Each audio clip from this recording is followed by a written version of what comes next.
Assalamualaikum warahmatullahi wabarakatuh. Kami dari kelompok 11 akan mempresentasikan penerapan risiko pada perbankan syariah, risiko hukum, dan risiko operasional.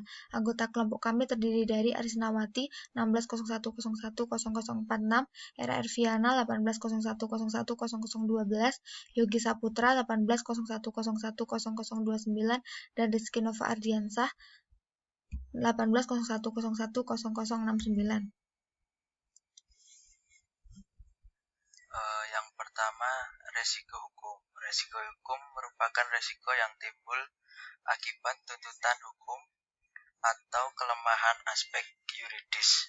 Resiko ini timbul antara lain karena ketiadaan peraturan perundang-undangan yang mendasari atau kelemahan perikatan, seperti tidak dipenuhinya syarat sahnya perjanjian atau agunan yang tidak memadai.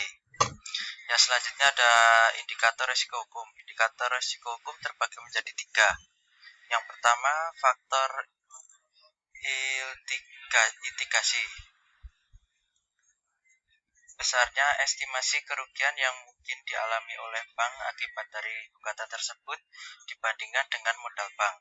Besarnya kerugian yang dialami oleh bank karena suatu putusan dari pengadilan yang telah memiliki kekuatan hukum tetap. Yang kedua, faktor kelemahan perikatan. Tidak terpenuhinya syarat sahnya perjanjian, terdapat kelemahan klausul perjanjian, atau tidak terpenuhinya persyaratan yang telah disepakati. Ketidakcukupan dokumen pendukung terkait perjanjian yang dilakukan bank dengan pihak ketiga. Yang ketiga, faktor ketiadaan perundangan. Jumlah dan total nominal dari total produk bank yang belum diatur oleh peraturan perundang-undangan secara jelas. Bank menggunakan best practice yang belum diperbarui walaupun telah ada perubahan peraturan perundang-undangan. Selanjutnya ada penerapan manajemen risiko hukum. Pengawas aktif direksi, Dewan Komisaris, dan DPS. Yang pertama, kewenangan dan tanggung jawab Dewan Komisaris, Direksi, dan DPS. Direksi harus menetapkan mekanisme komunikasi yang efektif. Direksi dan Dewan Komisaris wajib menerapkan legal governance. Direksi wajib memastikan legal konsistensi pada setiap kegiatan usahanya. Direksi wajib memastikan adanya legal completeness. DPS harus melakukan evaluasi kebijakan manajemen risiko. Yang kedua, sumber daya insani. Bank syariah harus menerapkan sanksi secara konsisten kepada pejabat dan pegawai yang terbukti melakukan penyimpangan dan pelanggaran terhadap ketentuan ekstern dan intern, serta kode etik internal bank syariah. Yang ketiga, organisasi manajemen risiko hukum. Bank syariah harus memiliki satuan kerja atau fungsi yang berperan sebagai legal watch. Bank syariah harus memiliki satuan kerja fungsi independen. Selain itu, satuan kerja fungsi tersebut juga bertanggung jawab untuk mengembangkan dan mengevaluasi strategi, kebijakan, prosedur manajemen risiko. Penerapan manajemen risiko hukum, kebijakan, prosedur, dan penetapan limit. Untuk menetapkan pengendalian risiko secara efektif, kebijakan dan prosedur yang dimiliki bank harus didasarkan pada strategi manajemen risiko serta dilengkapi dengan toleransi dan limit risiko. Dalam melaksanakan kebijakan, prosedur, dan penetapan limit untuk risiko hukum, secara spesifik, bank syariah perlu menambahkan penerapan beberapa hal dalam tiap aspek kebijakan, prosedur, dan penetapan limit sebagai berikut. Yang pertama, strategi manajemen risiko merupakan bagian integral yang tidak terpisahkan dari strategi manajemen risiko bank syariah secara keseluruhan. Yang kedua, tingkat risiko yang akan diambil dan toleransi risiko. Menetapkan tingkat risiko yang diambil dan toleransi risiko untuk risiko hukum ditetapkan dan dilaksanakan oleh direksi bank syariah. Yang ketiga, kebijakan prosedur dan penetapan limit. Bank syariah harus memiliki dan melaksanakan prosedur analisis aspek hukum terhadap produk dan aktivitas baru.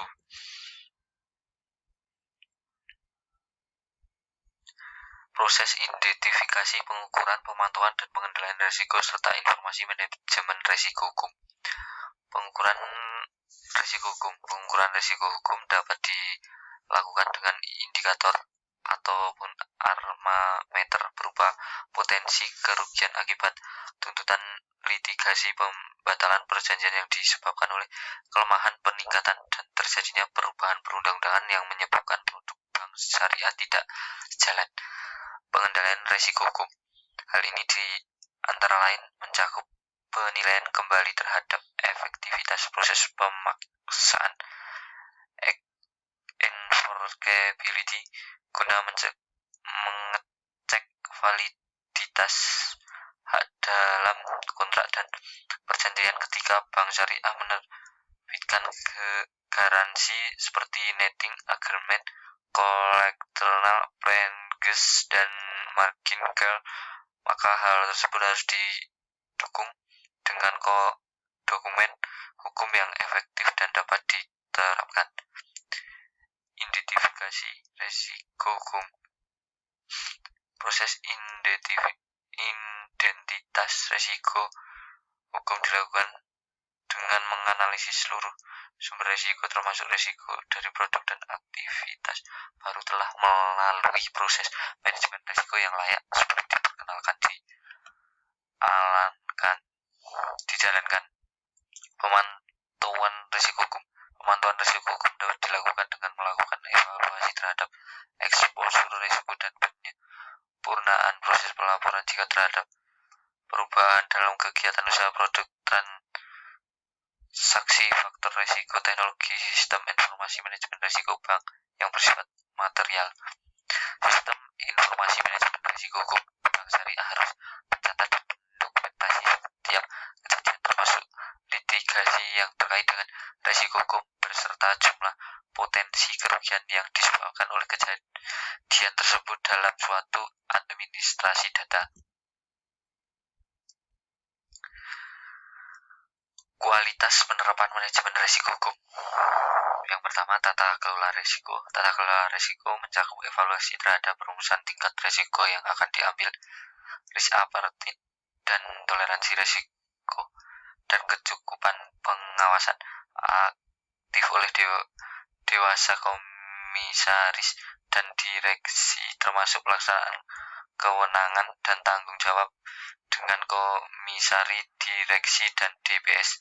Yang kedua, kerangka manajemen risiko. Kerangka manajemen risiko mencakup evaluasi terhadap strategi manajemen risiko yang searah dengan tingkat risiko yang akan diambil dan toleransi risiko, kecukupan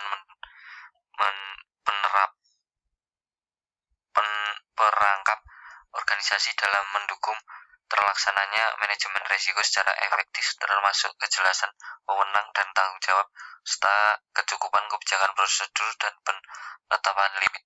Yang ketiga, proses manajemen risiko. Proses manajemen risiko sistem informasi dan sumber daya manusia mencakup evaluasi terhadap proses identifikasi, pengukuran, pemantauan, pengendalian risiko, kecukupan sistem informasi manajemen risiko, dan kecukupan kualitas sumber daya manusia dalam mendukung efektivitas proses manajemen risiko.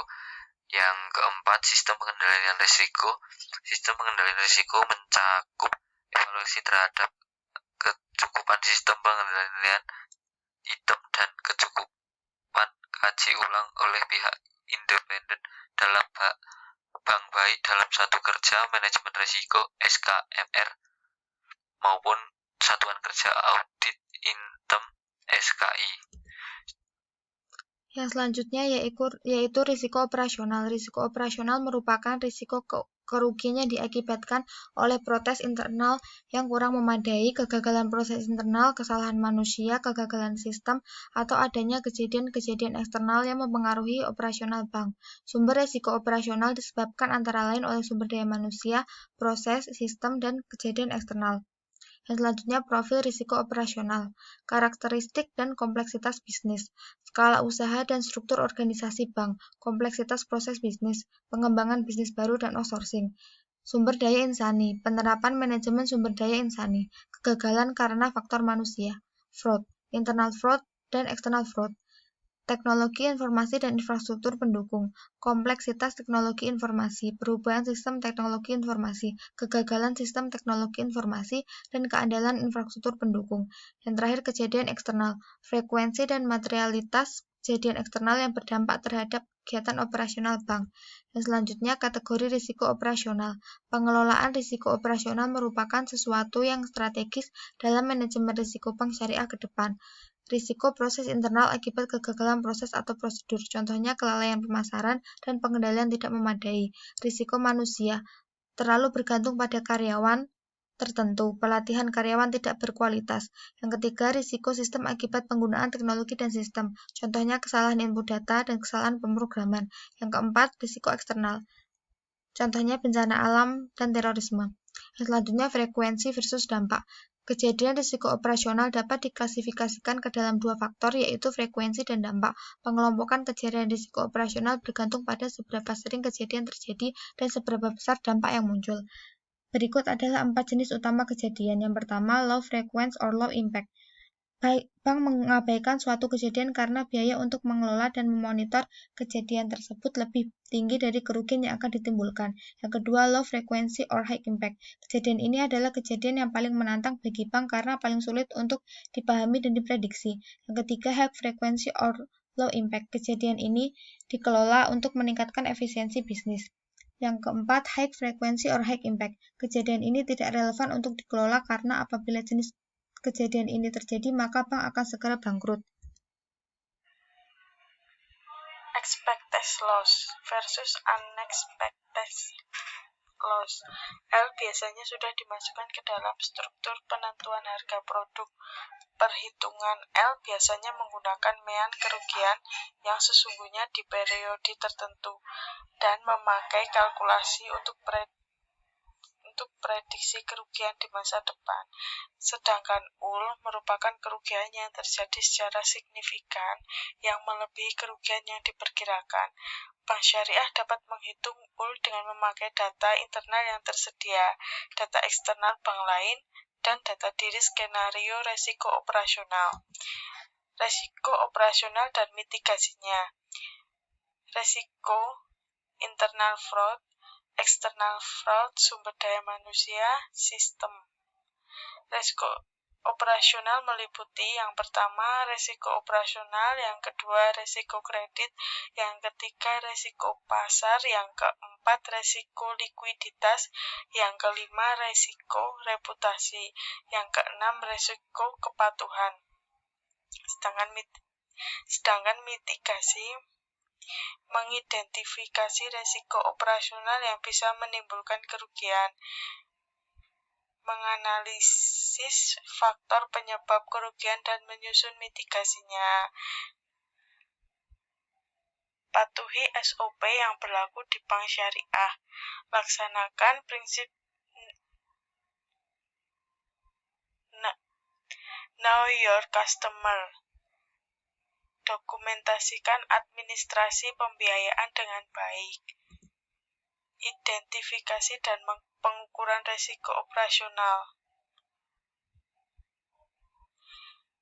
A. Risk and Control Self-Assessment adalah manajemen risiko operasional untuk mengidentifikasi dan mengukur risiko operasional yang bersifat kualitatif dan prediktif dengan menggunakan dimensi dampak dan kemungkinan kejadian. B. Key Risk Indicator digunakan untuk mengidentifikasi dan menganalisis resiko sejak dini atas naik turunnya indikator tingkat resiko dalam rangka pengendalian resiko operasional pada setiap aktivitas bisnis. C.